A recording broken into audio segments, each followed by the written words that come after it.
Welcome to the Athletic FC podcast with me, Ayo Akinwolere. Arsenal are through to the Carabao Cup final. How significant would a first trophy in 6 years be for Mikel Arteta and his side? Right, with me in the studio, we've got James McNicholas. We've also got Pitt-Brooke as well. Yeah, let's talk about Kai Havertz to start with. What a goal to seal it off with. What was the reaction around the stadium when Kai Havertz, former Chelsea player, scored the winning goal? Yeah, and he wasn't shy about celebrating, was he, against his former club, pointing to his Arsenal badge on his chest as well. It was amazing, actually, because the press box at the Emirates Stadium is right behind the dugouts. Mm-hmm. And I think most Arsenal fans would have found themselves wondering how much stoppage time could possibly be left. I think 6 minutes were added on and we were into the 7th minute when Havertz scored.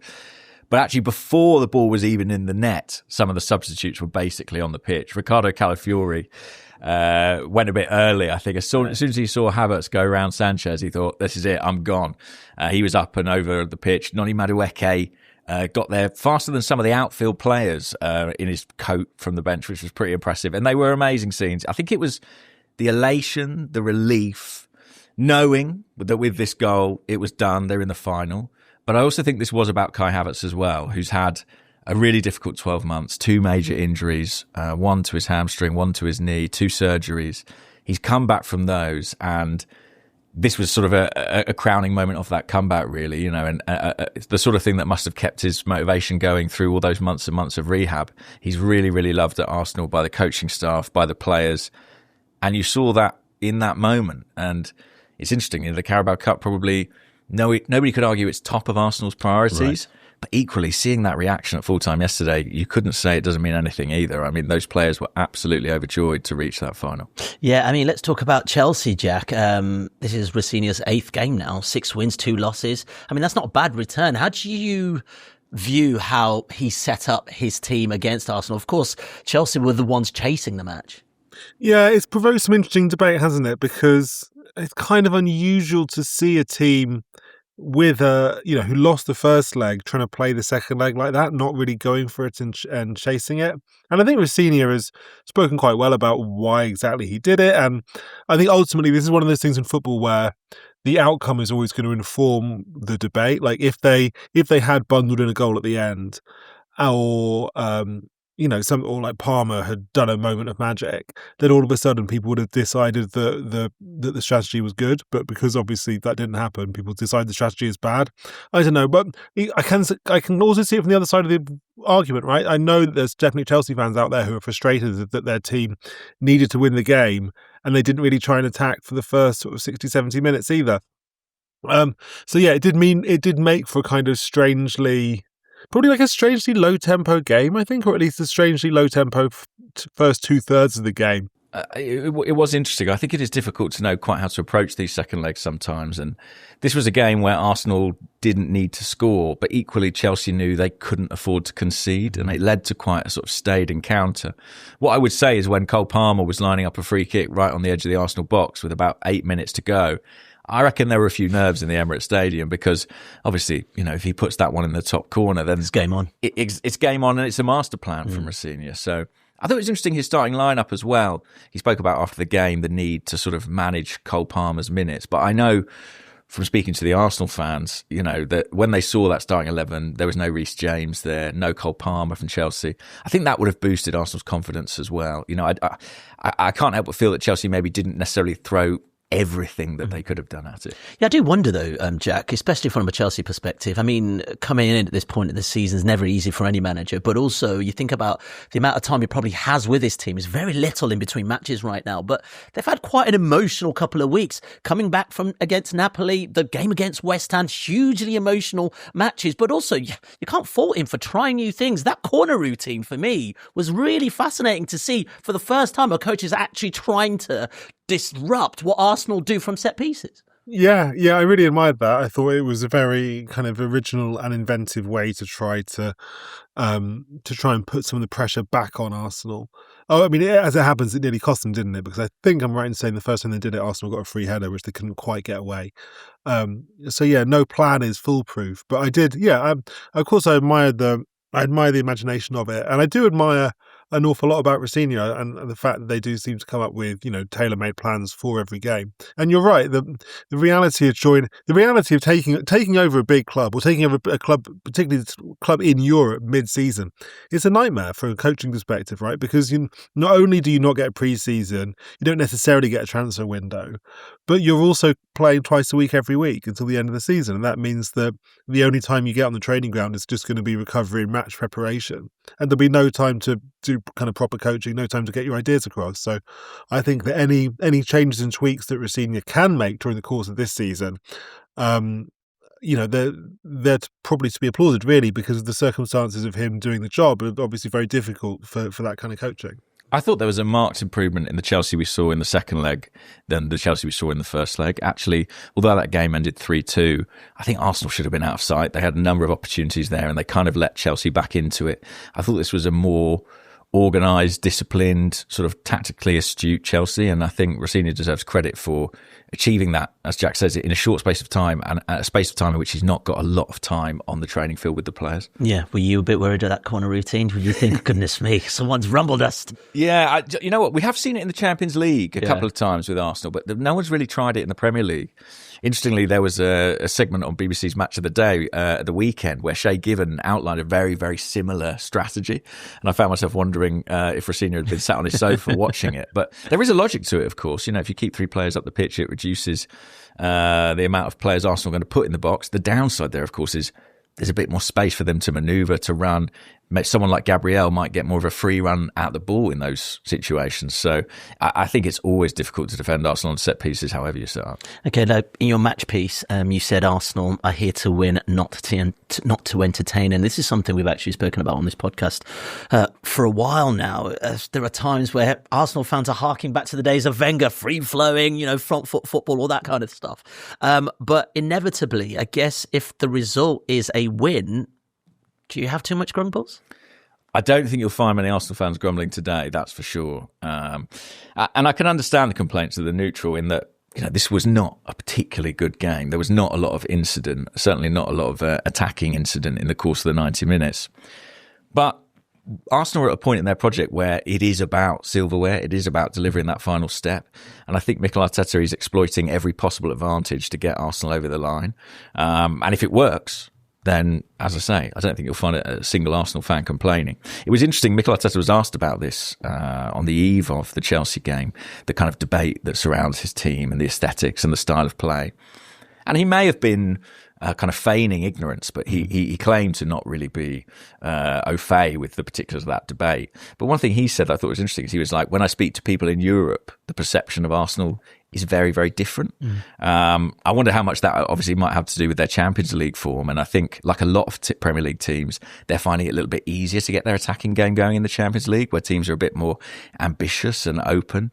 But yeah, it's interesting that Arsenal's sort of reputation on the continent is maybe a little bit different at this point in time to what it is within the Premier League. Yeah, Jack, Arsenal 38 games, 29 wins, 6 draws, 3 losses. I mean, that's pretty good for a team riding high on all fronts across the Champions League and also the Premier League and various cups as well.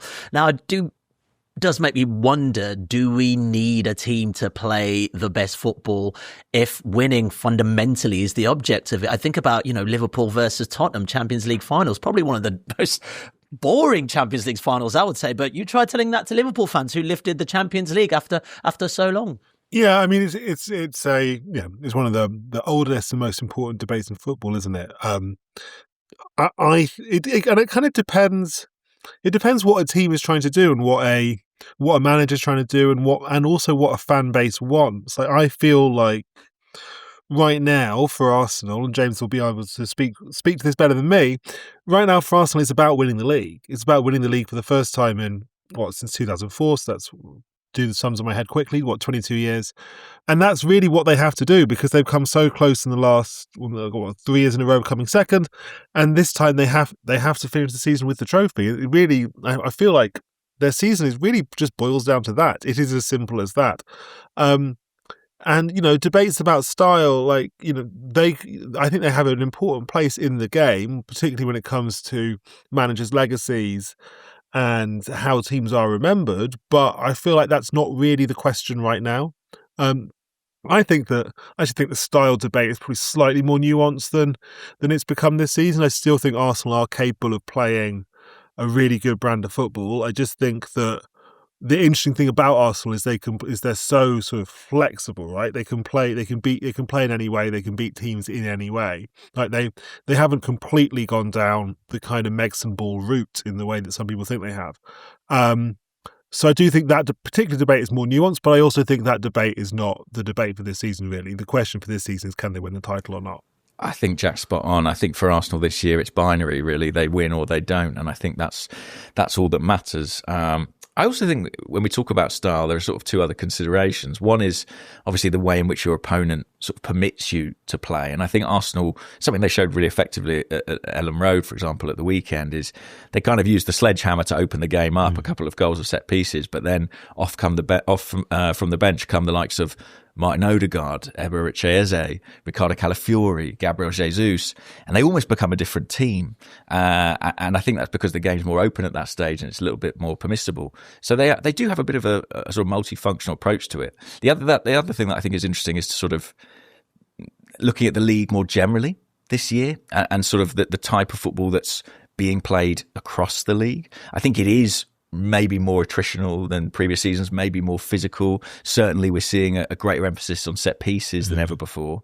And Arsenal are dominating in those aspects. But I think they're kind of maybe a product of the way the league has gone, as well as a product of obviously their manager's design. Yeah, Anthony Gordon made a similar point in comparison to Newcastle in the Champions League and also in the Premier League. James, quite an interesting stat that only really landed with me yesterday when I was watching the game was that Arsenal have only won the League Cup twice in their history, in 1987 and also 1993. Look, they've had painful final defeat in that time. I remember the Birmingham game. Do you remember? Oh my goodness. Was it Obafemi Martins that absolutely ruined Arsenal? I remember that in 2011. I was sad, I'm not going to lie. But what would it mean for Mikel Arteta then to pick up this trophy? Because, you know, it's fair to say that the Premier League is a priority, but in terms of progress, I know he's lifted the FA Cup before as coach of Arsenal, but to do it in this style? Well, it's a totally different group of players as well. I think I'm right in saying Bukayo Saka maybe is the only player who was part of that matchday squad for that FA Cup final in 2020. And I think that bought Arteta time and credit and credibility, really, in the really early stages of his time as Arsenal manager. I think it probably saved him in some respects during some of the difficult periods that followed. But obviously it's been a long wait for silverware since then. 4 failed semi-finals along the way before this Carabao final as well. So I think it's huge for them to take that step. I think it's massive for the club. You've got to remember when they won the FA Cup, I was there. It was I was one of the very few. It was a cavernous, empty Wembley Stadium. This will be a very, very different occasion. And I think as well, the timing of it could be critically important for the remainder of Arsenal's season. Obviously, winning the Carabao Cup would be fantastic in its own right.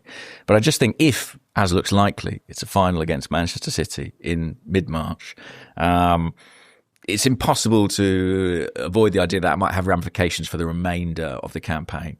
How could it galvanise this group? What confidence, what strength, what conviction could it give them as they continue their assault on potentially 3 other competitions? Jack, there's something really interesting in terms of winning this trophy, because much debate has been made around how important the Carabao Cup is for certain big teams. But look at Guardiola, 4 Carabao Cups, Mourinho, 4, Sir Alex Ferguson, 4, Jurgen Klopp, 2, Wenger, 0. And I always remember Arsene Wenger basically playing the kids in the Carabao Cup as a way to give them game time at that level in many respects. But that can buy you time, especially if your domestic season in the league isn't doing that well. Yeah, it can buy you time. I think the other thing that is always said about winning the League Cup is it's about a team learning how to win, particularly a team who doesn't have a lot of experience of winning. So the example that people always use is Chelsea, I think in 2005, in Mourinho's first season there. They won this and they went on to win the Premier League that season, and they retained the Premier League the following season. Again, 10 years later, Mourinho's, in his second season back at Chelsea, they beat Pochettino's Tottenham in the final, and then they went on to win the Premier League that year. And clearly, it's with Guardiola, I believe it was the first. Now, obviously, as James says, like this would not be Arteta's first trophy at Arsenal, but given the turnover of players, it would probably feel a bit like it was the first trophy of this era. It was, it's certainly the first trophy of almost all, with the exception of Saka. For everyone else, it would be their first trophy at Arsenal. And so I do think that, given where Arsenal are in their development, hypothetically, the possibility of winning the League Cup this season could maybe help the players a little bit in their own kind of mental development, in their ability to see themselves as winners and to visualise going on to win more trophies during their time at Arsenal. Would that work also for Manchester City as well? They play Newcastle today. They're currently ahead in the Carabao Cup. Obviously, Manchester City aren't having the best season by their standards, Jack, but to give that winning spirit that we've still got it to get to the final could be really, really important for their season. It could be. I mean, I suspect that I'd be surprised, having watched City draw 2-2 at Tottenham on Sunday, I would be pretty surprised if they were to overhaul Arsenal in the Premier League. And I don't think... It doesn't really feel like the start of a cycle for them. It actually feels more like the end of a cycle, even though quite a lot of the players who are in the team now don't have that same winning experience. So I don't think it would have, if they won the final, which could well happen. City got a pretty good record in this competition. I don't think it would have quite the same vibe as if Arsenal were to win it. Arteta told his players to enjoy the title race after the recent defeat to Manchester United. Have you seen any evidence of them enjoying themselves? I guess Leeds was probably a really good indication of that in many respects. Yeah, I thought that was a fantastic response to the Manchester United defeat. A really, really emphatic win at a ground where it can be challenging to go. They play a very physical style and Arsenal matched them in that. I think you look at the scenes at full time yesterday. It's interesting in a title race or in a season like Arsenal where you're competing on so many fronts. It is just sort of one game after another. You don't often get those moments to sort of exhale and say, look how far we've come, and look what's potentially ahead of us. And I thought that you saw a bit of that after they beat Chelsea. There was this sense of communion between players and fans and an acknowledgement of, we are potentially on the precipice of something really extraordinary and really fantastic. So I think they are along for the ride. They do seem to be enjoying it. Every time they have a major setback, they recover really well. And you look at their Premier League defeats this season, Liverpool, Aston Villa, Manchester United at the Emirates the other day, they've bounced back every single time and they've had consistency in that. So I think they've shown excellent sort of mental strength. I think there's a huge degree of focus. I speak about that binary kind of win or bust season. I think the players absolutely buy into that as well. They know what they have to deliver. And they know, of course, what will be said about them if they fail. And I think they look absolutely driven and determined to avoid that outcome. So I thought it was good management from Arteta to focus on the positives. And I think that was a message, yes, to his players, but also to the fans as well, because there is a lot of anxiety out there. There is a lot of tension among the Arsenal support. There are a lot of old wounds, old scars about previous title races. And I think Arteta actually spoke after the game last night and said, the fans were really on board tonight. When it got tight, when it got tense, they were there with us. And I think that could be really important for them in the final stretch. Yeah, we've spoken about these nerves, Jack. All those years of Havertz, you've said it, 20-odd years of not winning the league. How much can that really seep into a team that, if you look at the last 3 seasons, have just not quite got it over the line? And perhaps even though they are relatively ahead in the Premier League right now, it's still in there, surely, with the crowd, with the players, with the manager. Yeah, I think so. I think a winning, like teams who have a winning habit, I think that's a really valuable thing for any team to have. I think teams who haven't won yet, it can be that can be a little bit of a barrier until they break through for the first time. If you speak to any successful footballer who was part of a winning team, and they will talk to you about that issue of, the kind of that sort of mental step you need to take before you can actually win it. I'm sure that the fact that Arsenal come so close for so long that's a kind of, that is in itself an extra hurdle that they have to get over at this time. I think the crowd is probably a factor here as well. I just think that, the crowd obviously, it's not as if they have happy recent memories of Arsenal winning the title to fall back on, and that can create their own kind of nerves, and that can feed back to the players. I think this is all just a normal part of winning the league for the first time. Okay, can we talk about Eberechi Eze? Started yesterday. I think it was one of the pundits on Sky Sports yesterday when I was watching the game asked if Odegaard wasn't injured, do you think Arteta would have started Eberechi Eze for this match? Of course, many of us remember him scoring that wonderful hat-trick in the North London derby, and also the romantic story of him coming back to Arsenal. But I don't know, maybe it's me from the outside looking in. I'd say maybe the last month or two, he just doesn't seem to be at the forefront of Arteta's mind. No, I don't think so. I mean, it goes back to, I think it was in November, Arsenal lost at Villa Park, and Eze played on the left wing that day, let Matty Cash run off him to score for Aston Villa, and he was taken off at half-time. And since then, I think his status in the squad does appear to have dropped a little bit. I'm not saying it's a direct response, but certainly the timing would correlate. He was signed to provide magic moments, and it's interesting because when you look at Arsenal's season thus far, there have been quite a few of those. You know, he produced an assist for Gabriel Martinelli to beat Manchester City in the Premier League. He scored a hat-trick, as you mentioned, in the North London derby, got a winner against his former club, Crystal Palace. But I was speaking to Mikel Arteta, asking him a question in a press conference last week. I kind of said, is that enough? You know, in today's Premier League, is being a player who produces moments sufficient if you want to be a starter in this Arsenal team? And he was pretty clear, actually. He sort of said no. You know, a player has to find a way to adapt and impact every phase of the game. And I think that is the challenge that Eze is facing at Arsenal right now. And I think it is an adaptation. I think it's a different style of play, a different system. One thing that I think could be interesting is that Arsenal's formation, their setup has been tweaked a little bit in the last couple of games. We're seeing Zubimendi and Rice playing more as a pivot, really, at the base of the midfield. And whether it's Kai Havertz or Eze last night, playing closer to the centre forward, playing as more of a 10 or, you know, a second striker almost.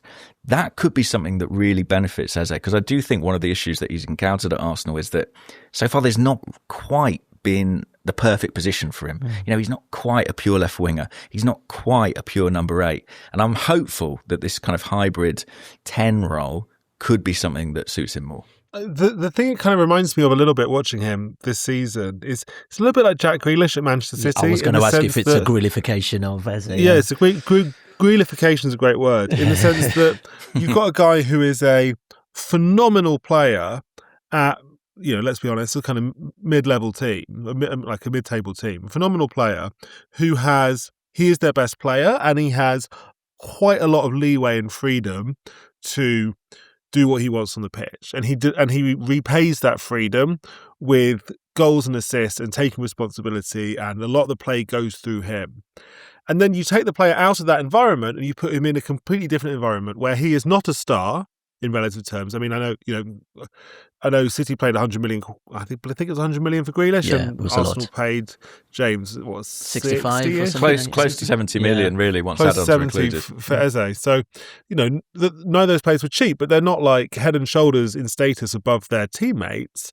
But more to the point, they are playing for a manager who has an incredibly structured, systematic, coordinated playing style, in which even the attacking players are in large part under instructions.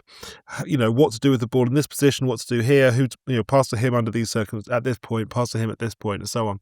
And so suddenly you don't have that same freedom. And I think it took Grealish a year to settle at City. I think that he then had a very good year, but I never thought he was never really Aston Villa Grealish at City, even on his good days. And I just wonder whether Eze might go through a similar process. I mean, he's had some great moments this season. He was, you know, tore Spurs to pieces in that game, but in the derby at the Emirates. But I just wonder whether he will have to go through a similar process just to adjust to the obvious difference in playing styles between the two teams. Yeah, it's interesting. When Arsenal signed Eze, I mean, I was thrilled because obviously I was really excited to watch him regularly, and he's a player that I love, and what a beautiful story it was, him coming back to the club where he'd been released as a 13-year-old. But I have to be honest and say, I never necessarily saw him as a kind of archetypal Mikel Arteta player. That's interesting. And actually the signing of Eze sort of challenged some of my preconceptions about the manager Arteta is stylistically. I suppose that's what made him appealing, in that he provided an alternative, an antidote, something different in the mix. But I always suspected that at some point there was going to have to be a compromise. You know, Arteta and Eze were going to have to meet somewhere. And I suppose in that relationship, given the dynamics at Arsenal, it was always going to have to be Eze who gave more ground tactically. And I think we're sort of seeing that process unfold over the course of this season. And I think what Jack says about Grealish is really interesting because, it was a year's adaptation, and maybe it'll be a similar case with Eze. Yeah, I do wonder. And when you talk about sort of perhaps Eze wasn't a natural Arteta fit, but you look at someone like Martin Zubimendi, you saw the mistake he made against Manchester United. Mm-hmm. Surely a player like that, because he made such a mistake, similar to Eze making a similar mistake against Villa, should maybe sit on the sidelines and, earn his penance in the same way. I'm just saying because, it feels like there is a sense that Zubimendi is a much more Arteta-esque style player than perhaps Eze, who's a bit more of a maverick in that respect. And to be fair, this was put to Mikel about the Villa era, and he said mistakes happen. Mistakes happen in football. That's not what determines my selection. So as much as it's easy to kind of draw those dots, I think Arteta has suggested there's a lot more to it than that. But it is interesting, and I think as a player, the Arsenal fans are all absolutely rooting for, and it's easy to see why, because he's got this wonderful story and because he's such a wonderful talent. But you would have to say at the same time, he's not alone in the Arsenal attack as maybe not playing to the maximum of his potential this season. If you look at the goals and assist numbers of somebody like Bukayo Saka or Victor Gyökeres or Martin Odegaard, I think Arsenal have found it quite hard going at times in the final third, and we've spoken about how they've had to achieve their results, maybe by other methods, other means. So, yeah, is it an Eze problem? Is it an Arteta problem? Is it an Arsenal problem? I think there's an interesting debate there. Yeah. All right, Jack, for the final part of this pod, let's talk about Manchester City and let's dig a little deeper. We've spoken about the fact that they've got a Carabao Cup semi-final against Newcastle this evening, but in 2026 they've won just one, drawn 4 and lost 1 in the Premier League. Not exactly the title-winning form we're expected or usually expect seeing from Manchester City. No, they've been pretty poor recently. I was at the game at Tottenham Hotspur Stadium on Sunday, and I couldn't believe how, against a pretty poor Tottenham team, City didn't put them away in the first half and then completely let them back into it. It felt it felt very far removed from City teams of the past in terms of their ability to control games, their ruthlessness or lack of it. I think they're not on the same level physically in midfield. They don't create as many chances. So yeah, I wasn't impressed, and they were so poor in that derby defeat to Manchester United a few weeks ago that I think some City fans are definitely noticing a bit of a downturn in the team at the moment. Do you think they've got what it takes, James, to pull a string of great results together like the past? Or perhaps they're in their point of evolution, much like we've seen Arsenal in the last 3 or 4 years? I'm just not sure this season. Well, they certainly haven't shown the consistency thus far, and I don't necessarily see it coming. With previous Manchester City teams in previous seasons, there was that sense of inevitability about them, and once they picked 1 or 2 results up, you just felt they were going to snowball and be unstoppable. And this time they don't seem to be able to gather that momentum. And actually, when Arsenal were beaten by Manchester United, I think it was interesting to see a bit of a wobble from an Arsenal perspective. But when you look around the rest of the Premier League, it was very difficult to find a side who you felt were going to be capable of overtaking them, who were going to put that sort of run together. It's interesting, like even Erling Haaland, who was in blistering form in the first half of the season, the goals aren't flowing for him in quite the same way. So I think Arsenal have certainly been the most consistent team thus far. I think that puts them in a really strong position in the Premier League. I think it makes them firm favourites. And at this point in time, famous last words, I don't see City necessarily turning that corner. James, be careful. Be very careful. Very quickly, Jack, and this got me thinking, as James is speaking about where Arsenal are and City not being able to capitalise in many respects. Maybe this is a big call and maybe this is a big take, and write him off at your own peril. But could we be seeing the end of Guardiola-style football in the Premier League right now? All greats have their time, right? Like Conte, Ancelotti, Mourinho, Guardiola now. Not saying he's not a top-class manager, not saying he still hasn't got what it takes to win and beat great teams, but something just seems to be missing this season. Yeah, something is missing. And Guardiola, for all that people might talk about, Arteta pivoting from possession football to set pieces. I don't think anybody has moved away from Guardiola football more quickly than Guardiola himself. City this was a team that was built on possession, and he has done a huge pivot coming into this season. I think, he's replaced the best footballing goalkeeper I've ever seen in Edison with Donnarumma, who's a fantastic keeper, but not the same with the ball. City have, I think I'm right in saying that they're getting their lowest possession statistics since Guardiola arrived. They're playing a much more conventional, low possession, back and forth, individualistic game based on the individual qualities of the players they have. And, that's fine. Lots of teams play that way. And, when I think Haaland scored 32 goals in his first 20 games for club and country this season. When you've got a centre forward who's scoring that many goals, it's fine playing individualistic, direct football. And, Doku's had some great spells, and Foden had some great spells, and, Semenyo's just come in as well. So they do have firepower. But the problem with playing an individualistic style of play is that when your best individuals stop playing well, you're in trouble. And, Haaland's got two in his last 11, one of which was a penalty. He's not looking remotely as good as he was at the start of the season. And all of a sudden, City don't look, they don't have good in-form individuals who they can rely on to come to pull through for them. And they also don't have the style of play they used to have, where they can control games at will and suffocate the opposition with possession and pressing. So they don't really at the moment, they're not really looking like they can do anything. And it feels to me like Guardiola has, for whatever reason, kind of moved away from his old way of doing things this year, and it's left a team which I don't think has much of an identity anymore. Okay, well, let's leave it there. I'm sure much more discussion as the season unravels. James, appreciate your time. Jack, thanks so much for joining us, and also thank you guys for joining us as well. We'll catch you soon. For more from the Athletic FC podcast, make sure you like and subscribe to the channel. We've got top journalists like David Ornstein, Matt Slater, Adam Crafton, Carl Anker, and plenty more through the entire season. Make sure you don't miss an episode of the Athletic FC. You can get it wherever you get your podcasts from.